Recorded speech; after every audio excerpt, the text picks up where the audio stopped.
So I should be live now. I think I am. Hello everybody. I'm back for day 2. Again, only an hour I'm going to be here, but I'm going to just quickly go and promote the stream and then we will get straight into this. I am very, very excited for this. Let me just check. Yep. I just realized you guys can see my entire face and the messy background in my thumbnail, so great. Great. Let me just very quickly go and promote it.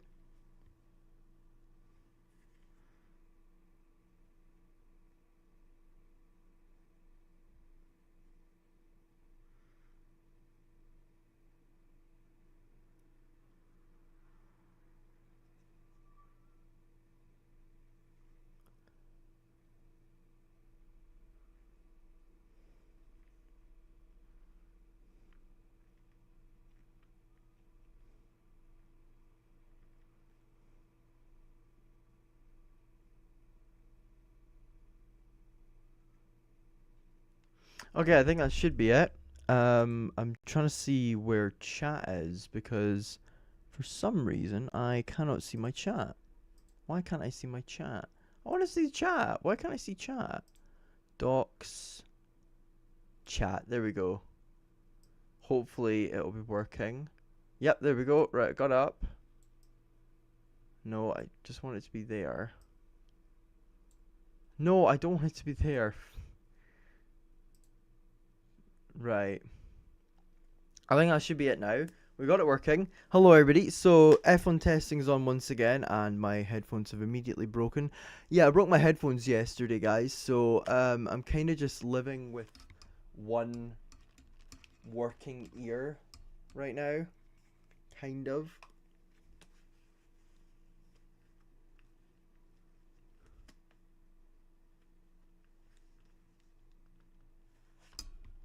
Stupid headphone, honestly. Right. See, I've got to be very... Come on, don't break, don't break, don't break, don't break, don't break. Fuck yeah, for goodness sake it has. Ah! Right. Yeah, I think I'm trying my very best to just deal with it. But my headphones are a bit goose, as you can see. So there's really not much I can do, guys. I'm trying to like put it on, but it keeps breaking. Like, because it's basically been broken. What happened was I was walking to my 7-a-side I do, and basically I basically just put it in my pocket wrong.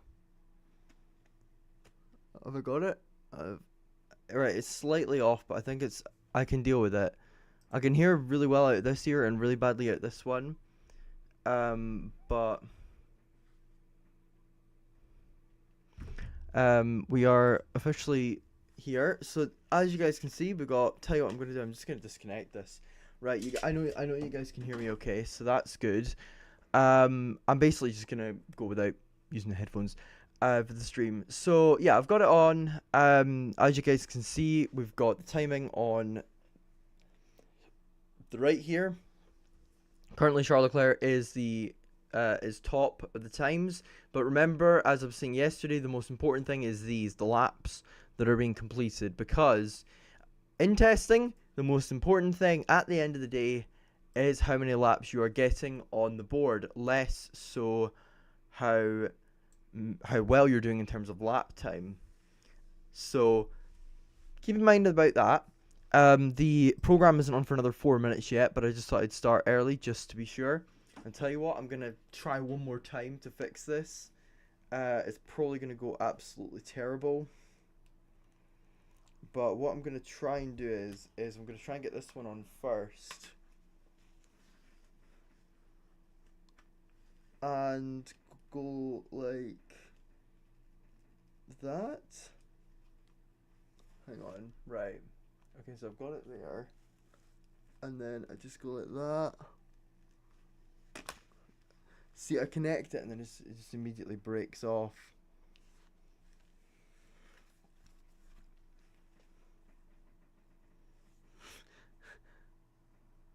See, it's just busted, isn't it? I've got to hold on to it. That's manageable right now. If I'm just holding on to it, it's fine. But if it's if it's like if it's a bit broken, boring FOM. Currently sitting in a newsroom waiting for this to start. Boring FOM. Yes, exactly. In case you guys missed yesterday, our dear friend Mr. Storm, aka Luke, is on his local news radio in his native Ireland. So he is on Northern Sound, which is covering the counties of Cavan and Monaghan. And he is on the radio, which is quite cool. I think I've got some hair somewhere in my face. Anyway, I can feel it. It's like I can feel like there's hair around here somewhere. I can feel it. But anyway, hello to everybody that is watching. The program is going to start in a couple minutes, but while we're waiting, let's talk about some big news. So first of all, Fermin Aldeguer is going to be missing the first Grand Prix of the 2026 MotoGP season. He's going to be missing the Thai GP, so Michele Pirro is going to be filling in for him. Not really much to chat about in that regard. On the other hand, Kyle Busch is on pole for the Daytona 500. He's on pole for the Daytones, and I'm like, what? Kyle Busch is on pole for the Daytones? Is it not Jover anymore for him? Because in case you guys don't know, Kyle Busch is considered one of the greatest NASCAR drivers of his era. He's won several championships. He's absolutely fantastic. But in the last couple of years, he has not been anywhere near on the same level. And it's almost as if the Clash has sort of brought something out in him. The Clash being back has brought something out in him. Let me just get what the grid is up. But yeah, so Kyle Busch has won the pole for Richard Childress Racing. But a few really standout ones. Corey Haim is in 5th, which is quite strange for 2311. The only rookie in the field, Connor Zilic, he's in 23rd. And I'm just having a look. So the grid is Busch, Briscoe, Priest is in 3rd, which is Reese's Priest's is in 3rd. I'm literally just going to be quoting Michael Moritz all day, haven't I? Denny Hamlin is in 4th, and it's Haim, Bowman, Larson, Buescher. Larson's officially announced he's got a new deal with Hendrick now. So that means that he's going to be staying with the team until 2031, which is quite nuts. But he's a good driver. You know, he's the reigning NASCAR champion, although I personally think Denny should have won it. Although it's not like the year before in 2024 when Logano won it and everybody was like, dude, how did he win it? He was terrible, you know? So it's not as bad, but, you know, I mean, I would have wanted Denny Hamlin to win. Hamlin's done very good, though, considering how terrible his off-season was. He lost his father in a fire, obviously lost the title at the last race, and he almost lost his mother in the same fire. So he's got a lot going on, but you know, he's one of the oldest drivers in the field, and he's still going strong at 45.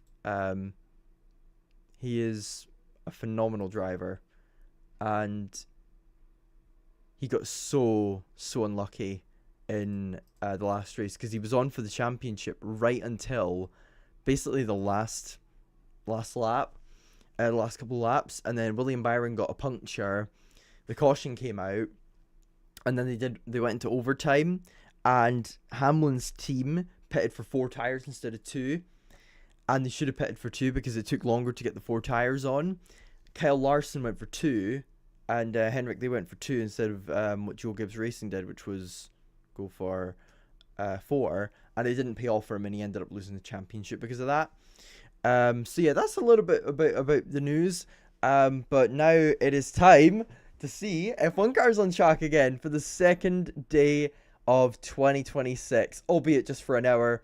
I don't think I'll be here tomorrow because I'm traveling home tomorrow for the first time in a couple of weeks. And I'll be begging my parents for a new set of headphones. I'll be like, please, this one lasted me 2 years. The last one only lasted me a year. All I'm gonna say is I love these headphones. They're so good. I mean, obviously this is like broken. There's another broken set at home, unfortunately, because I broke another one of these a couple years ago. Yeah, it would have been summer 24, I think. That's a song I wrote. Anyway, by the way. I am actually like properly writing songs now. I am actually like trying to become an actual musician, guys. Yay for me. Oh god, thank goodness my headphones are broken. Crofty's on comms. But yes, we are back. We are back for the final hour. Hello Mia. Hello. Hello everybody at TRR that's tuning in. I basically put this in my work group chat, and now everybody from my work is going to be coming over. My work, I mean, you know, TRR, the Rookie Reporters, and you guys have probably seen some of the reels that I've done for them. So yes, we are back for the final hour of testing. Currently on track, Charles Leclerc, Lando Norris, Ollie Bearman, and Carlos Sainz. Earlier today, there's a video of Sergio Perez pulling over to the side of the road, which is not good news for Cadillac. And if I have a look at the timings, he only got 42 laps in. So you can kind of tell that Cadillac haven't had as good a day as they would have wanted, because they've only got about 81 laps in, which isn't much considering you look at Norris and you look at Bearman getting over 100 in for their by themselves, because obviously McLaren and Haas are doing individual programs. I think Red Bull are as well, but they haven't got as many laps in Mahadjar. So there's quite a few really noticeable things here. Obviously, pace is not relevant at the moment at all. It's more so about the mileage. So Norris and Bearman have done a very good job. So's Gasly. Gasly's got a lot of laps in 97. He's getting close to the 100 mark now. So's Leclerc. In terms of the teams that have had two drivers, Williams have got 96 laps in so far. The bulk of which have come from Albon, but there's still another hour left. So we're 3/4 of the way through the afternoon's running, because they have 4 hours. Sorry, they have 3 hours in the morning, 3 hours in the afternoon. So we're actually 2/3 of the way through. Got an hour to go, and Isaac Hadjar is about to come out onto track in that what I've described yesterday as stunning Red Bull, because it is stunning. It reminds me so much of the 2014 car with the way the numbering is. So yeah, 15 drivers have been on track today, and currently there are 4 on the circuit. Bearman is on the mediums at the moment, Norris is on the hards, and Leclerc is also on the mediums. Leclerc's got the fastest time of a 34.2, which is roughly what the pace was yesterday, if I recall. I'll go and check that on another window, because I've got 2 different Microsoft Edge windows open. F1, there we go, f1.com. I'll get the test up right now. Why isn't it showing me the testing? Alright, hang on. Here we go. So yeah, Norris was setting a 34.6, so actually we're getting slowly quicker because Leclerc has set a 34.3. That was on the softs though, so I don't think that's going to be the actual pace. I think 33s is probably more realistic for what we're expecting. But there's the Williams out on track with Carlos Sainz. And it's not the first time that Williams have been sponsored by a bank. They were also sponsored by RBS, if you guys remember that. I'm sure most of you don't, like me, because you probably were not alive or very old, because as far as I'm aware, my audience is not that much older than me, if younger than me. Honestly, I really should have just, like, years ago just gone, I'm just going to stop tailoring to, like, older people and just, like, make some, like, Gen Z-ass memes, you know, like, Skibbity toilet res, Livy done, baby Gronk, you know.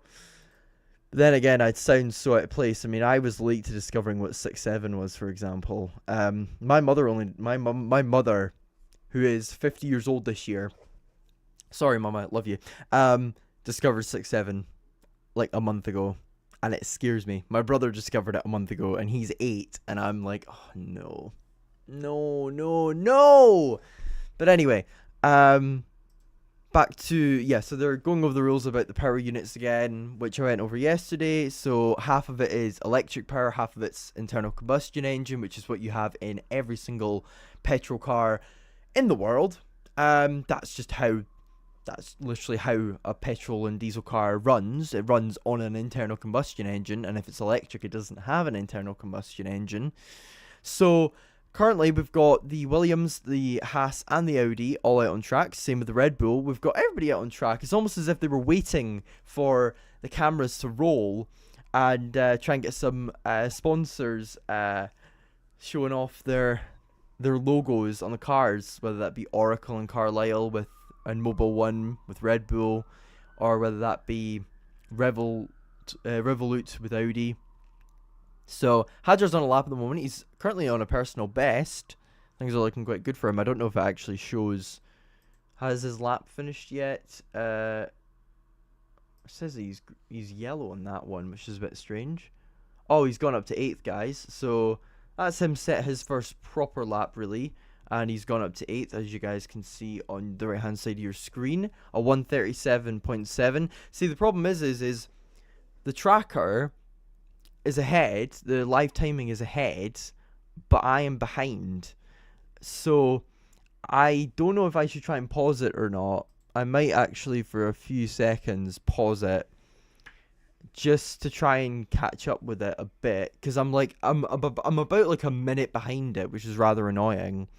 So bear with me. I'm gonna try and get this synced up.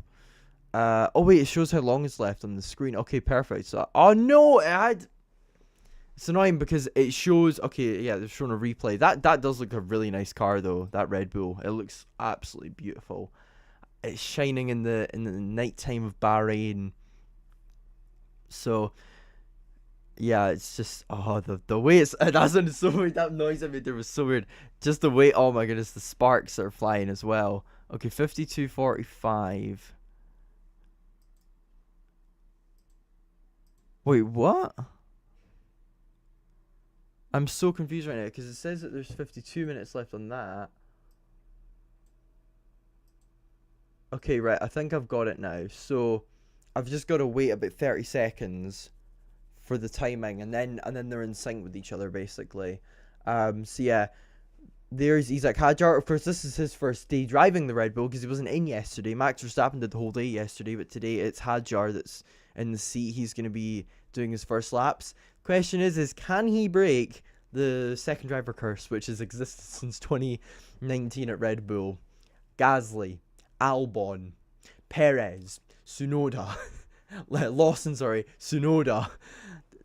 All of these drivers have tried to be on the same level as Max Verstappen, and they have all failed. Oh shoot! I just realised now it's behind. Ah, sigh. I've got it 10 seconds behind now. Wait, is that it? 40. Okay, no, it's still behind. 34, 33, 32, 31, 30, 29, 28, 27, 26, 20. Now 25. Yes, I've got it. I've got it pretty much in sync now. Okay, good. I've got it in sync. 19, 18, 17. Okay, no, it's 2 seconds. Right, hang on. I'm going to try and get this perfect. Right, 1, 2. I think I've got it. 5, 4. Yeah, okay, I've got it. Right, perfect. So now the timing is in sync with what I've got on my screen. It might be behind for you guys because I'm streaming. And also I'm watching this on a computer, so it's a little bit slower than it would be if I was watching it on the television because I'm not watching it directly. There is Fernando Alonso in the Aston Martin. I don't get why people are hating on that so much. I actually don't mind that. This is the first time I'm actually seeing the Aston Martin because yesterday Lance Stroll was just not out on track. Oh, that looks nice. The way that the cars look, I was saying this yesterday, reminds me so much of the 2000s F1 with the way it looks, and it just looks right. I don't know what it is, but it looks good. And the recent cars haven't had that same look, but it just looks so agile and so cool and so narrow, and I like that. Because if you do simple ideas, if you use the math, the narrower the car, the more you can fit into a gap. So you can have better racing. So Bortoletto's just gone up to 7th. What time did he set? He has set a... Wait, it says that he's 7th on here, but it hasn't said that on here. 44, 43. And it's at the same point. This is so weird. Right, it says that his time hasn't updated, which is a bit strange. Don't know what that's all about. Bear with me, guys. I swear it still says that he's... How about now? Okay, yeah, it still says that he's 9th. Okay, so it's not a problem with my screen. It's just a problem with the actual timing. Right. Okay. 13, 12. There we go. Okay, so there we go. So Bartoletto's up to 7th. Alonso's on a lap at the moment, and he is improving. Let's see where he's going to go with that time. He is going to go into... Let's see as he comes across the line. He has gone to 12th. So he's improved a little bit, but see, it's so weird. Why is it the timings are so weird? Because I'm looking at it right now, right? It says Bortoletto's in 9th. Says Alonso's in 13th when they're in 7th and 12th. And then when I update it, when I go like, oh, for goodness sake, when I go like that and update it, it still says that they're in the same positions. So I don't even know. Guys, don't trust the timing too much, because it's not working particularly well right now. But basically, Bartoletto's 7th and Alonso's in 12th. Yeah. So there you go. It's still not updated. I'll refresh it and see if it's updated. Let's have a little look. Has it? And if not, then we'll just keep going. We can watch. Alonso had a big bit of oversteer, by the way, as well. Yeah, it hasn't updated. So there you go. Maybe there's a timing problem with the Audi and the Aston Martin. But now they're all coming into the pits. Come on, guys! Guys, come on, stay on track! Bortoletto's come in that, from the front, looks nice Audi. But then you look at the side and you're like, oh, God, that looks rubbish. There is the Racing Bulls. Arvid Lindblad. Of course, making his Formula 1 debut next month. I know certain people who will be very excited that Arvid is making his F1 debut. Arvid! So, yeah, hang on a second. I'm going to just,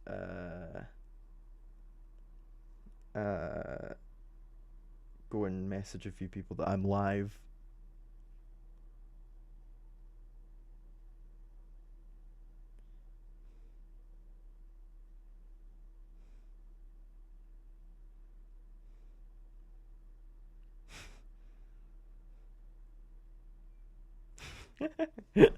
I've just sent a funny message into the chat that the people who are in the chat will get. But yes, Arvid Lindblad, he had a decent rookie year in F2. I think they've rushed him a little bit, which isn't good for him. But at the end of the day, when you look at guys like, say, Kimi Antonelli, Max Verstappen, they have been rushed in and they've been fine. Now, I don't think Lindblad is as good as either of them are, but he's a very talented driver. I know that much. So here's Norris. Norris is doing a lap right now. He's come around the final corner. That McLaren looks like a tiger. Question is will it purr and roar? Well, it does, but he doesn't go first. Tiny bit behind Leclerc.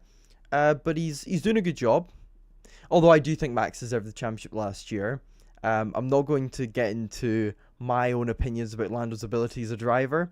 Okay, fine, I will. I think he's overrated. I think he's a bit of an a-hole sometimes. And yeah, I think that Max deserved the championship last year, and that people have turned on Lando for a good reason. Because all I'm going to say is, and I was showing this to my girlfriend, right? And she was asking me, oh, why don't you like Lando? And I was like, this clip right here began it. And it was when he said in 2022 on the Girl Grid, Sebastian should, no offense, but he should stick to driving because Seb could name every F1 champion. Shut up, Lando. He's got 4 championships, which is 3 more than you'll ever have. God forbid he doesn't win one this year. Anyway, and there's a lot of conversation going on about who's going to be the quickest.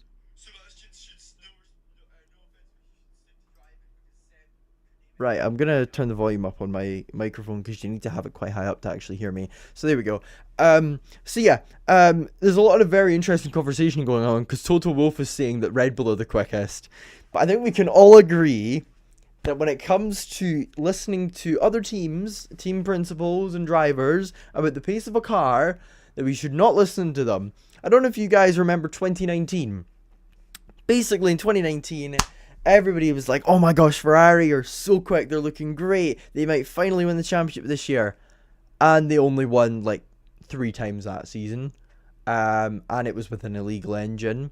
The only one that they really had on merit was in Singapore, because you don't rely on engine power there like you do at Spa and Monza.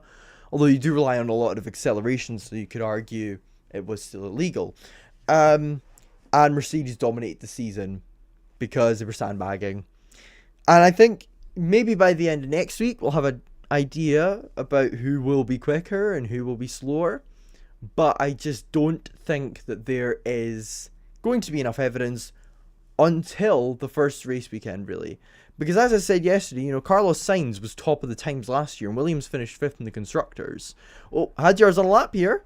So here he is. He's going in towards the second sector of the track, towards turn 8, goes into the right-hander. Got to make sure you don't oversteer on the exit, which he hasn't. He's perfectly gone for it there. Turn 9 and 10, try not to lock the brakes going into the corner, otherwise you'll flat spot your tires. He gets it perfect there as well. Looks like a very smooth ride for him so far. And now he's going down the straight towards turn number, I think it's 11, because I don't think there's a kink in the road. But anyway, he goes into the left-hander, and now he's coming up towards what is, for many F1 fans, a post-traumatic stress disorder corner, because if you even touch the curb at that corner at turn 13, you are royally screwed, my friend. Anyway, out of turn 14 now, and now onto the straight, the back straight before you get into turns 15 and 16, although turn 16 doesn't really exist, it's more just a continuation of turn 15, into the final corner, which is turn 15 and turn 16, and now he's coming down the straight to cross the line, and he's going to set a 1 minute 37.8. Again, that's not what his actual time is going to be. He was taking it easy because Red Bull are just wanting it. And, oh, there's the example of the new wings. It looks pretty cool. And here's a replay of Gabriel Bortoleto, the Brazilian, in his second season of F1. Of course, this year we've only got one rookie, which is Arvid! Arvid's the only rookie this year! Arvid Lindblad's the only rookie this year! Oh, big lockup for Bortoleto there. I think he's going to have to change his tires after that, and change his pants as well, because that must have been a scary one for him. That reminds me of F2 qualifying about 5 or 6 years ago, when Mick Schumacher went right into the back of Roy Nissany, I think it was, and he just freaking flew, and at that last corner, he ended up not even needing to do that well. He didn't score any points at the final round. He still won the championship because Ilott bottled it a little bit. He almost bottled it, but Ilott just didn't have a very good last round.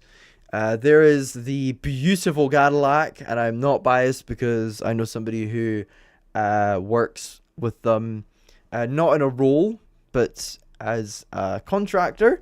And no, I'm not talking about the people who give them their cakes, their catering service. I'm talking about people who have done their communications for them. And that car just looks lovely. I love it. There's just something about that Cadillac. It just looks lovely, you know, black and white. It's so simple and yet so beautiful. And it also promotes racial equality, which is pretty cool. But it just looks really nice from both sides, you know. Left hand side is white, right hand side is black. It just looks cool, you know. A lot of the liveries, I mean, I don't really like the Ferrari one very much, and I don't like the Alpine one at all, but they got it right with this one. It's one of my favorites. I wouldn't say it's my favorite though. The Red Bull one's my favorite. It looks amazing on track. I do love the Cadillac one though. The Cadillac one looks really nice. And the thing is, right, if we're looking from the front, the Audi one I think's the best. However, if we're looking at it in general, then it's probably like one of the worser ones, purely because of the dash of red on the side, and I'm just like, oh god, it looks so bad. Why? I know you want to have a bit of red on your car, but could you not do it around, say, the halo? You know, like what Mercedes did when Niki Lauda passed away? That would look kind of cool. You know, or even, I don't know, just have a little line of it on the edge of the car, you know? Don't have it like a massive part of the car at the back be red, because it just doesn't look right. Here's a replay of George Russell. Is he going to be another casualty of turn 10? Yes, he is. Lock up into there. But he'll be alright. He's just got to pick himself back up and dust himself down. Pick yourself up and dust yourself down. Is that Thomas? Is that the Thomas and Friends song? Where it's like, I can't remember the name of it, but there's a Thomas the Tank Engine song which goes like that. Anyway, there's Russell. He's still on those tires, surprisingly. Even though he made them toast. As fried as the Kentucky Fried Chicken I'm probably going to get tomorrow. My order is a 6 chicken, I can't remember the name of it. The pieces, hang on a second, I'll get my order up right now. Hang on a second. I'm not ordering KFC today. I'll probably have one tomorrow, but I usually have a 6. Let's have a look. I'm looking for the where's the Just Chicken section? Where's the Just Chicken section? Our menu. Here we go. Right. Just Chicken. Where's Just Chicken? There we go. I usually have the 6 recipe, original recipe 6-piece chicken. I get it large, so I get 4 small bags of signature fries, and I get a 1.75 or 2 liter bottle of Pepsi with it. I know that sounds so bad. Like I look like relatively healthy, but honestly my diet is so bad, guys. Like if I had to advise you guys on something, eat your fruit and veg. I don't do it, but please. And also, don't eat fast food that much, and don't eat pizza like 4 times. Don't eat 4 pizzas a week like I do. No, I don't have it on 4 different nights. I have 2 pizzas twice a week. I am weird. But anyway, Arvid's back on track. Bottas is on track. Russell's on track. Norris is on track. Leclerc's on track. 37 minutes to go. I should say 23 minutes into this hour, and that McLaren is still in second place. Ferrari's still top with Charles Leclerc. But if I was him and Lewis Hamilton, I would not be thinking anything anywhere near, oh, we're actually looking pretty good. Because, as Ferrari fans will know from the past 20 years almost, it never goes well. I mean, they've only won 2 championships in the last 20 years, which is mental to think about, considering how big a brand Ferrari is, you know. I mean, Braun GP has won more championships in the last, 16 years than Ferrari have. And they only existed for a season. In fact, they've won the same amount in the last 20 years as Ferrari have. That is mad. Braun GP has won the same amount of championships as Ferrari have in the last 20 years. That is 21 years, actually, because in 2005 they didn't win anything either. In the last 21 years, Braun GP has won the same amount of championships as Ferrari, and Braun GP only existed for 1 season. That is, I cannot imagine how painful that must be for Ferrari fans to think about, because, oh man, actually no, that's not true, because I think, they won the Constructors in 2007, didn't they? So actually no, I retract what I was saying. But if you think about McLaren not being disqualified, then it's true. Because if McLaren weren't disqualified from 2007's championship, then it basically would have been the case that they would have only had 2 in the last 21 years. But there's Williams. By the way, I said this yesterday, but I absolutely love their new logo. It looks beautiful, and it reminds me of the early 80s Williams, which is what I was saying yesterday, with Alan Jones, Loli Reutemann, Clay Regazzoni, Jacques Lafitte, Keke Rosberg, Derek Daly, Mario Andretti. I think that's all of them. Jonathan Palmer, I think, drove for them once as well. You know, it's that the early 80s Williams and late 70s Williams, that logo, it just looks so nice. But one thing I find so weird, and, you know, if I was on a professional outlet, I wouldn't be saying this. I find it so weird that they were sponsored by Bin Laden's family. Like, just, that is one of those, F1, minefields you just go down. One of those, what do they call them? You know, it's one of those things where you just, once you start researching it, you go into, a black hole, basically, and you just can't stop looking into it, and you're like, oh my goodness, this is so strange. And then you look at other ones, Moneytron, who sponsored Onyx, who were a team in the late 80s, and the guy claimed that he could predict all the markets, and they all came to him for advice, and he turned out to be a fraudster. And he ended up becoming a parliament member for a communist party, which is so funny because considering how rich he got. He ended up being running a communist party, and he actually got elected to the European Parliament, which is so funny. Leclerc's out on track right now. He's setting a lap. He's not going to improve, though. I think in the last sector, he just decided, I'm going to lift off a bit. Why does it say it's a green sector? Oh, it's a glitch with the timing screen. Okay, right. So there is a glitch with what the actual lap times are, because Leclerc didn't improve at all on that lap. And yet it said that he did, because he was 3 seconds slower. He set a 1:37. His fastest time, as you guys can see, is a 1:34.2. So he's not actually...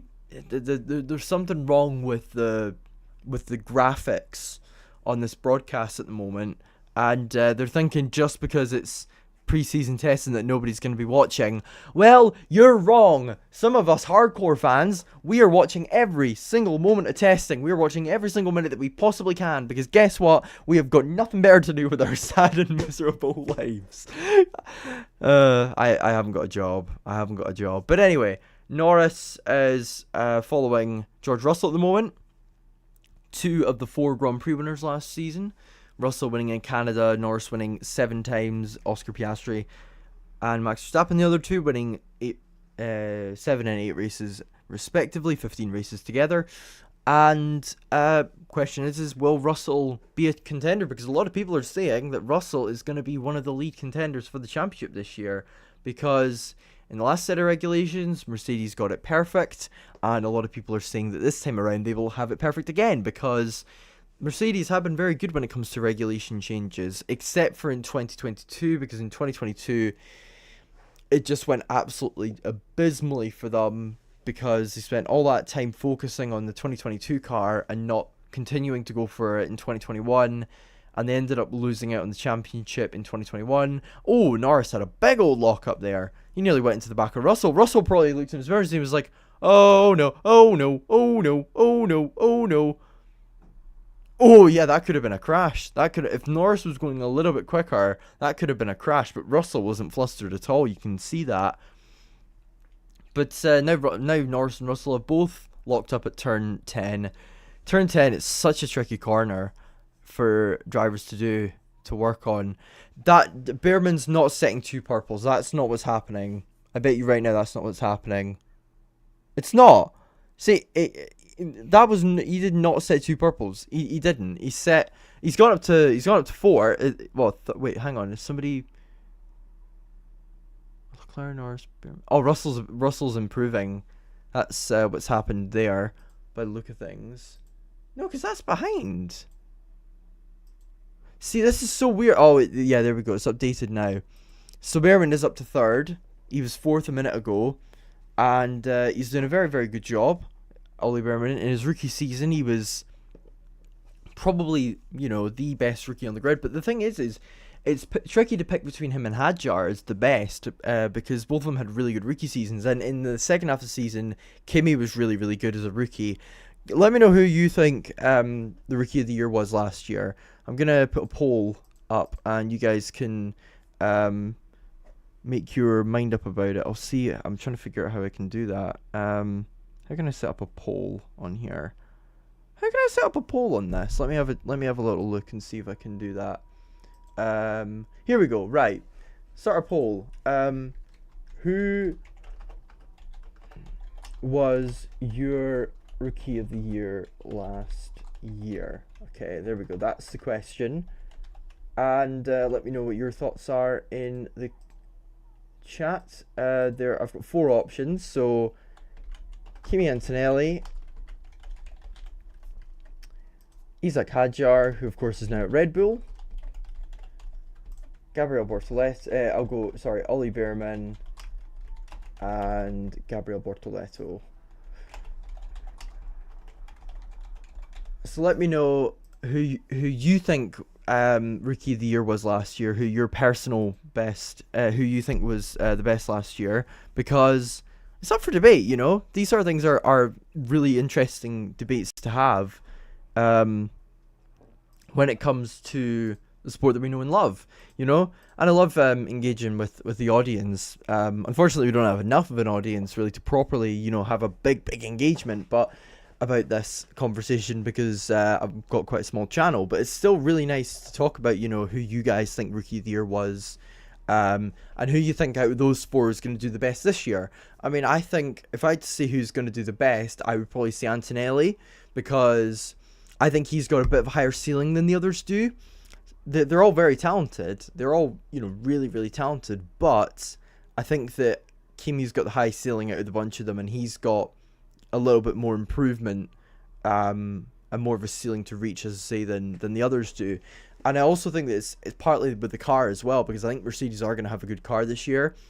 And Hadjar, I think it will take him at least a season to get used to the Red Bull and being that second driver to Max, because so many drivers have tried to go into that seat and they've failed. And Hadjar is a good driver. I really rate him. I think he's a good driver.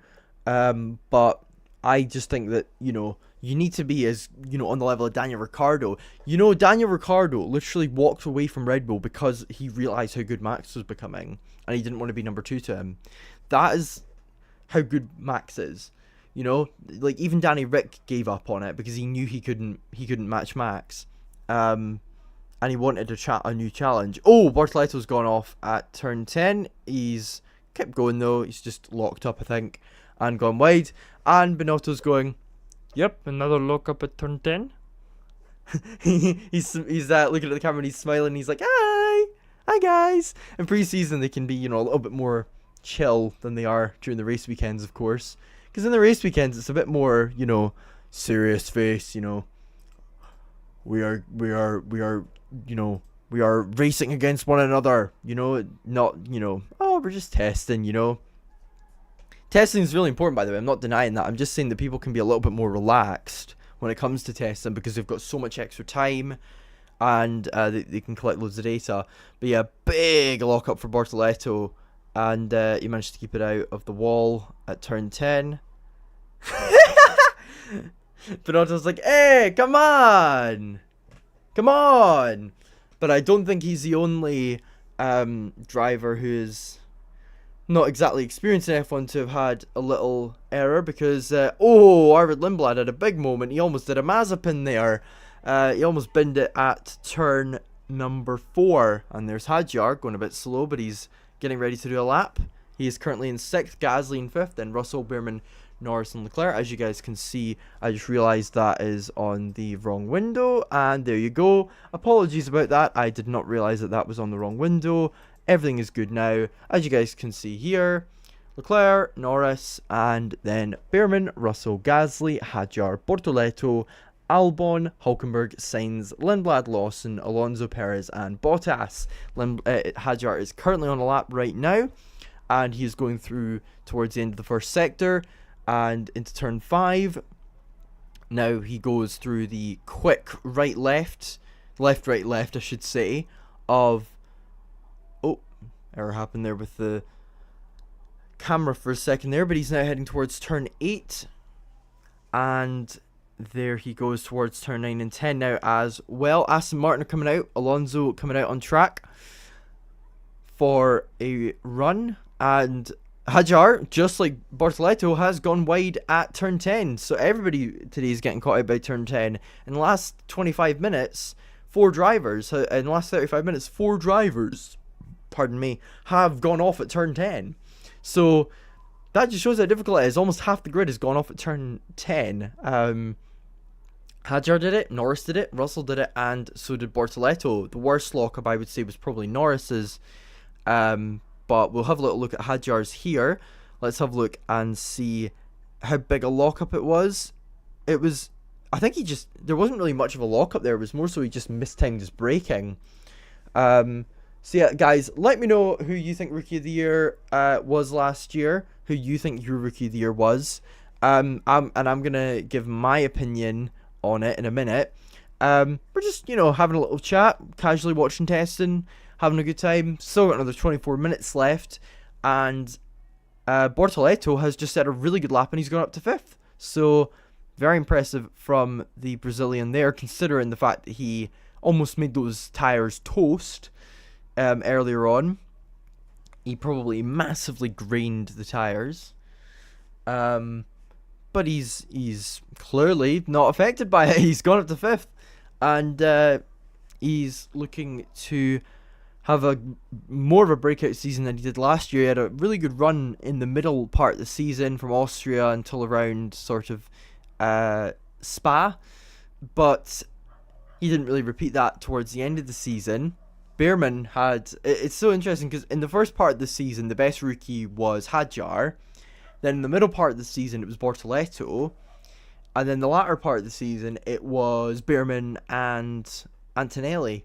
So it's really, really tricky to come up with who you think is the best, because all 4 of them are really, really good. They all had really good parts of the season, and they also had some, not so good races. I mean, when I think of Kimi, I think of that difficult run he went through after he got that podium in Canada, until I think it was it Monza? I can't remember when it was, but he struggled for points for a while. And then he managed to get himself going again. I'll go and actually find that now.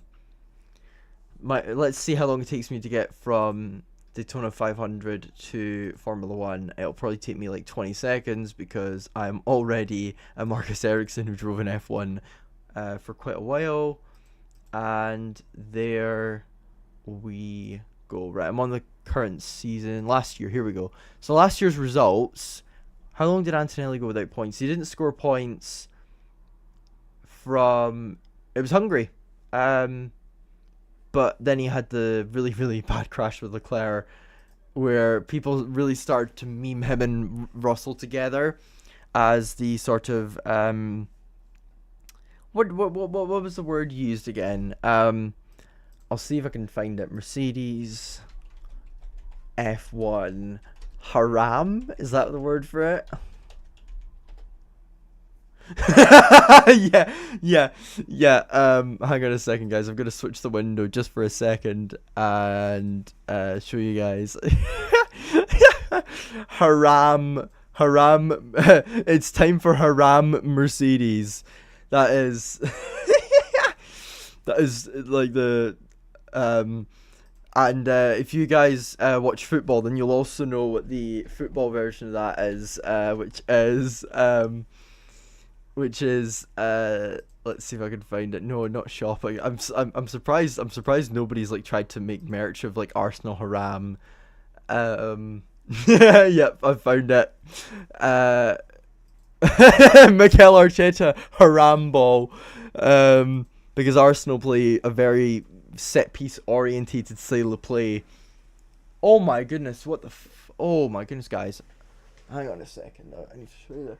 Look how bad the weather is outside. Hang on. Look how bad the weather is outside. Oh my goodness, look how blue it is on my screen. Hang on a second. I'll see. It's so difficult to try and show, but it's like really rainy right now. Like, it's so bad. The rain is falling down. The rain is falling down. The rain is falling down. I'm trying to see. It was fine a minute ago. Oh, is that it? I think that's it there. Is it? No, hang on. There we go. That's better. Yeah, it's really, really chucking it down right now. And now it's stopped.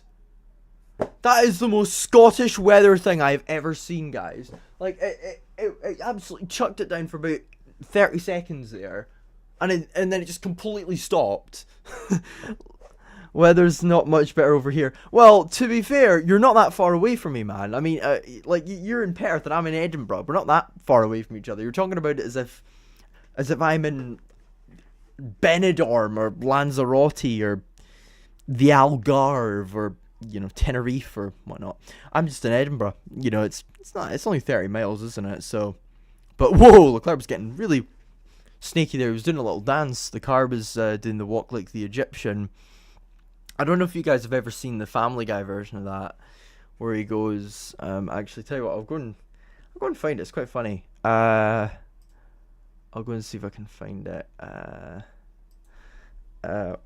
Walk like an Egyptian. Family Guy. Let's see. Hang on, I'll get it up now. So this is the video I'm on about.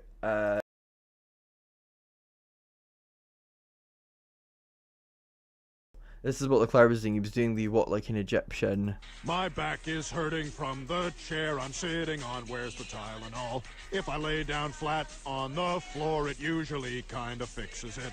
Tony Danza from Who's the Boss says, ayo, ayo, ayo, ayo.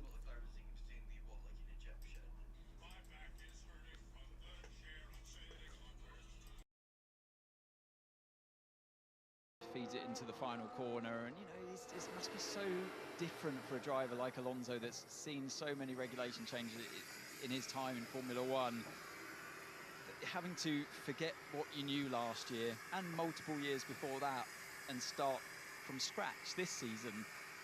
But there's a lot of fun to be had as a driver in that, and you know naturally these cars will suit someone's style more than others.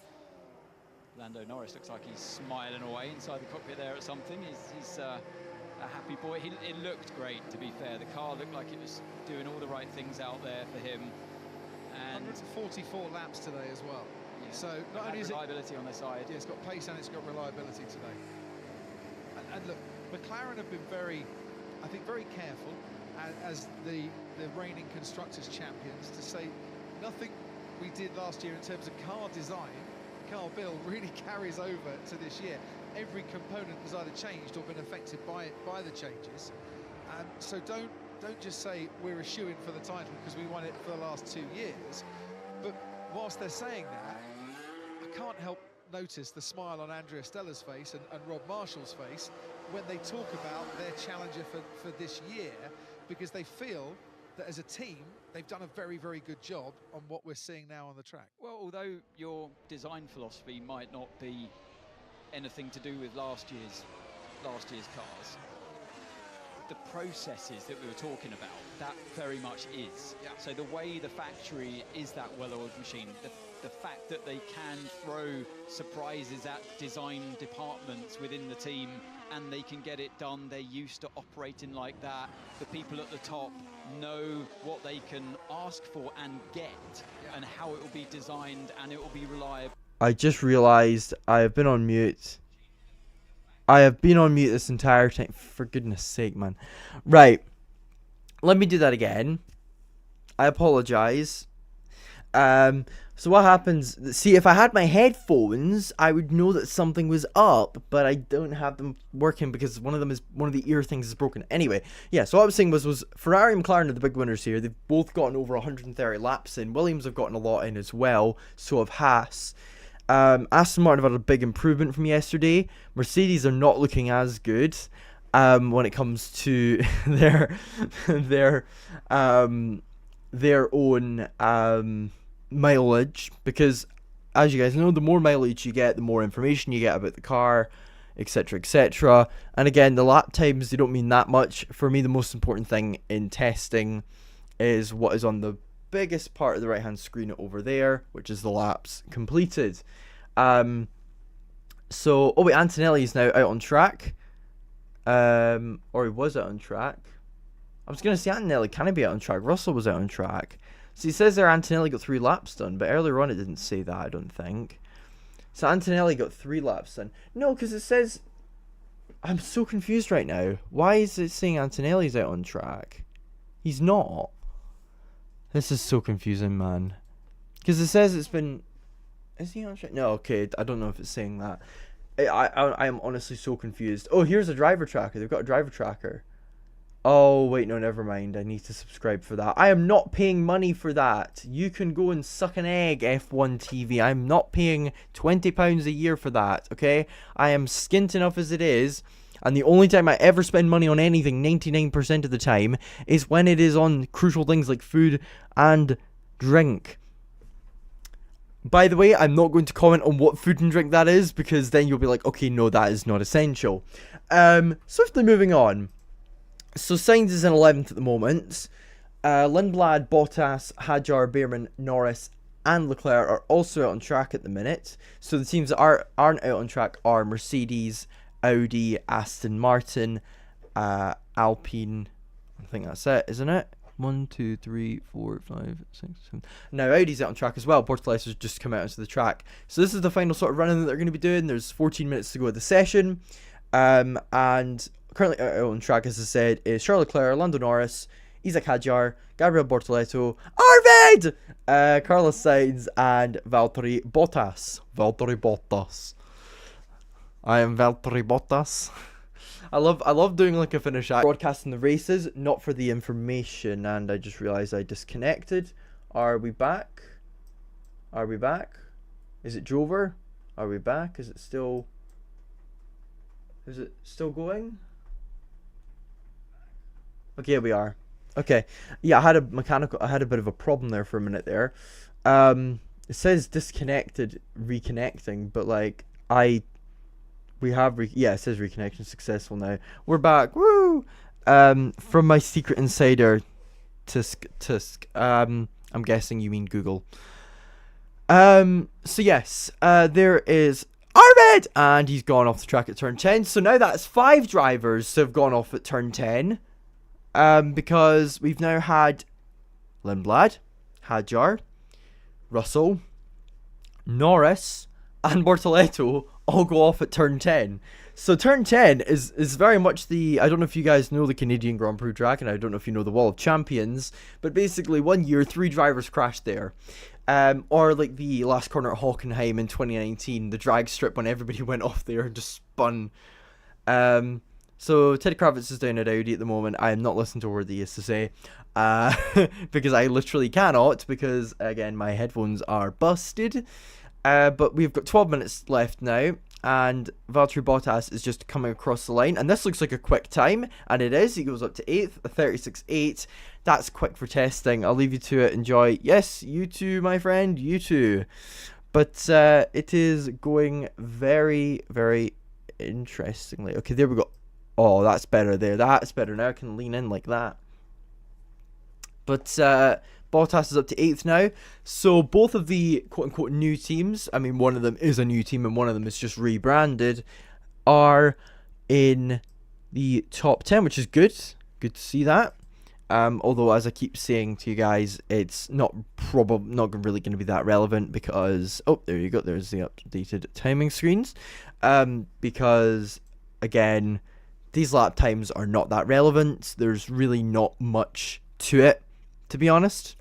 Lindblad is in 11th at the moment. Alpine still looks ass. To be fair, I mean, if you're talking about how the car looks, yes, it looks terrible. I do agree. It does look ass. I don't know if they look ass in terms of performance. I mean, Gasly's in 7th at the moment.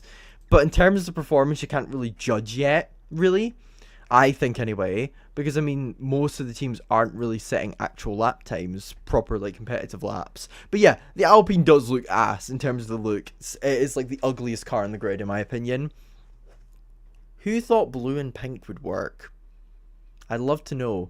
Who thought blue and pink would work? Because it doesn't, okay? I don't know who made the decision to go, oh, how about we make it blue and pink again? Everybody loved that.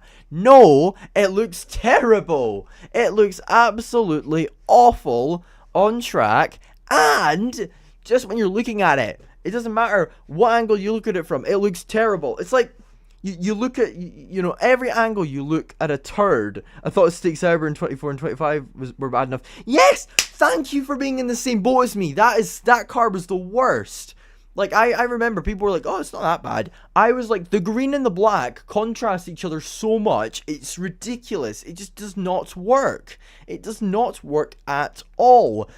And, yeah, I mean, the Alpine looks terrible. It still looks terrible. And I'm so glad that Audi's livery, I mean, it couldn't get worse than the Sauber livery last year. So, and it's an upgrade from the front.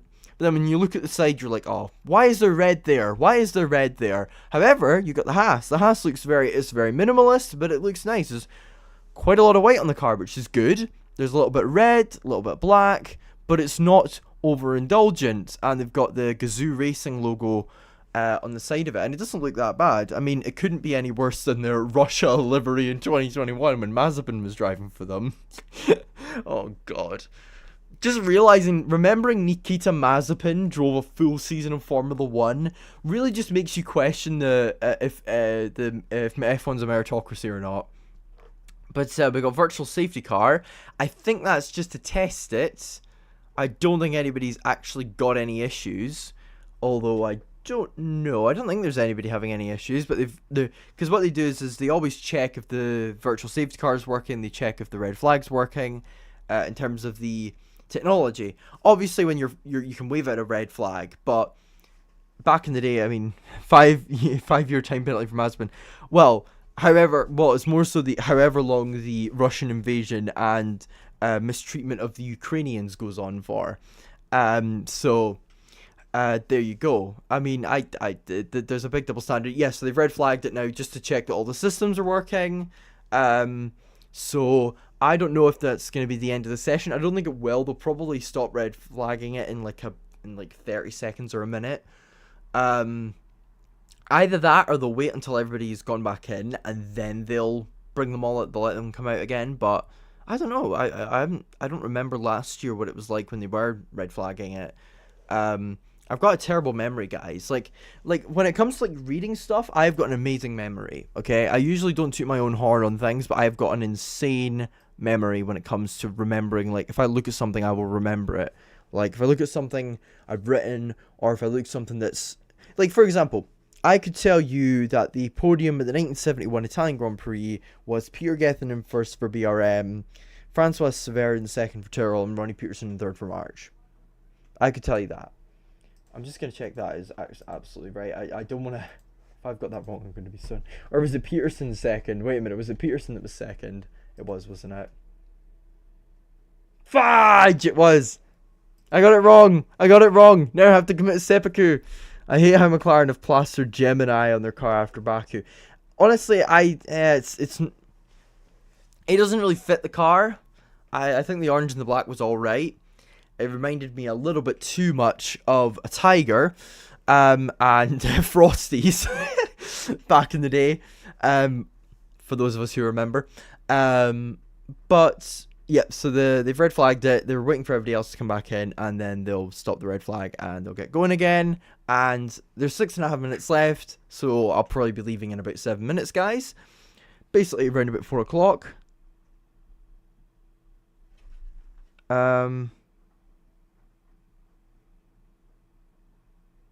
Okay, I'm just getting a message now.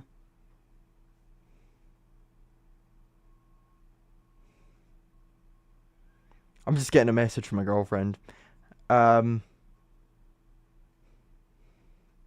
Sorry, being a boyfriend duty. So yes, so we've got about 5 minutes left, 5 or 6 minutes left of the session.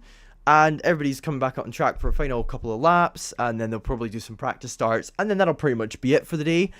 Very similar to day one, which is a lot of the teams just trying to get as much mileage as possible.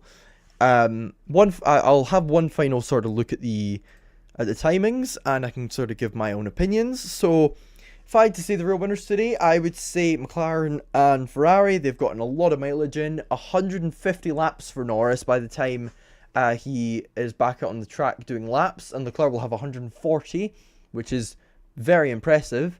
Behrman's got 130 for Haas, and you know, Cadillac have put up good numbers, 109, which is good for them, get more and more experience. 131 for Williams, which is brilliant. However, Mercedes have had a very disappointing day. They've only got 57 laps in today, which is, they've only done a race distance.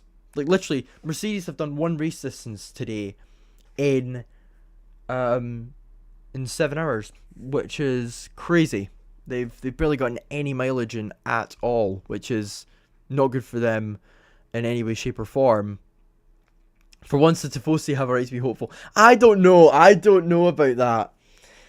You can never, ever be optimistic when it comes to Ferrari. It's like the GIF where it's like, I expect nothing and I'm still disappointed. That's literally Ferrari in a nutshell. It's like being a Man United. I'm a Man United fan. I've been a Man United fan most of my life, right? And when I was younger, I was a Ferrari fan. I'll be honest. When I was younger, I was a Ferrari fan. But when I realized I needed to become I wanted to become a journalist. I was like, oh, okay, I'll be unbiased now. And I was able to be unbiased, and I always have been since then.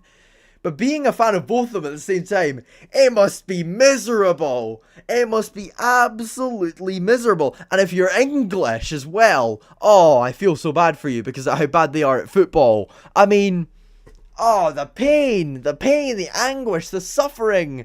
It's, oh, I feel so bad for anybody who has to be a Ferrari and a Manchester United fan, because I was a Man United fan. It is so up and down. I mean, I'll literally show you, right, I will literally show you guys, hang on a second, I'll go and get it up for you. Hey, you can see me, hang on a second, I'm gonna go like that. There we go, so now I can actually, right, so I'll quickly show you guys, right, this is Man United's season, right, I will show you guys Man United's season. We are so unbelievably inconsistent. Oh yeah, the women's team are playing at 8 o'clock. Anybody fancy a watch along for that? I am gonna try and do some more watch alongs this year because I haven't done enough of them. Thing is there's some times where I just cannot do it because I'm either busy or I'm away. But like the form of United, right? Like I'm just gonna show you guys it now, right? So we're unbeaten in our last like 9 games, right? We drew West Ham yesterday, on Tuesday, sorry, so not great. But we won against Fulham and Spurs, then we won against City and Arsenal. We lost to Brighton, but that was in the FA Cup. And then but then you know, we've drawn with Burnley, Leeds, and Wolves, who are 3 of the worst teams in the league. We beat Newcastle, who are, you know, up and down. We were really good against Villa, and we were unlucky not to get a point against them.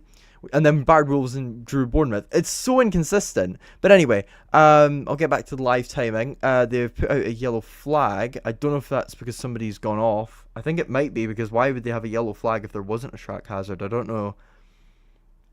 Maybe they're just testing the yellow flag system. Oh, it's because they're all going to do practice starts now. So that's pretty much it.